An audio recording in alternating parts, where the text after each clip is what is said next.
আসসালামু আলাইকুম সবাইকে। আশা করছি আপনারা সবাই ভালো আছেন। বাংলাদেশে কিন্তু স্ট্রিট ফুড হিসেবে মোগলাই অনেক বেশি জনপ্রিয়, তাই না? মোগলাই কিন্তু আমার নিজেরও পার্সোনালি অনেক বেশি পছন্দ। মোগলাই খেতে যেমন মজা, এটা কিন্তু বাসায় বানানোটাও অনেক বেশি ইজি। আজকে আপনাদের সাথে আমি শেয়ার করব আপনারা কীভাবে এই মোগলাইটা বাসায় একদম সহজভাবে বানাতে পারেন। প্রথমেই আমরা মোগলাইয়ের জন্য ডো রেডি করব। সেজন্য আমি এখানে 1 কাপ ময়দা নিয়েছি, সাথে আমি কিছুটা লবণ ও তেল মিশিয়ে তারপর পানি মিশিয়ে ডোটা রেডি করে নেই।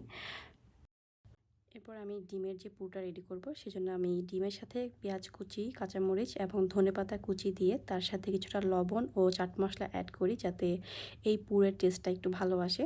তারপর আমি নর্মালি রুটির মতো করে বানিয়ে মাঝখানে পুর দিয়ে একদম গরম তেলে এই মোগলাইগুলো ভেজে নেই। তো আপনারা দেখতেই পাচ্ছেন, এটা কিন্তু অনেক বেশি ক্রিস্পি হয়েছে দেখতে, এবং দেখতে কিন্তু অনেক সুন্দর হয়েছে, এবং এটার ভিতরের ডিমটা কিন্তু একদম ভালোভাবে সিদ্ধ হয়ে গিয়েছে। আপনারা অবশ্যই বাসায়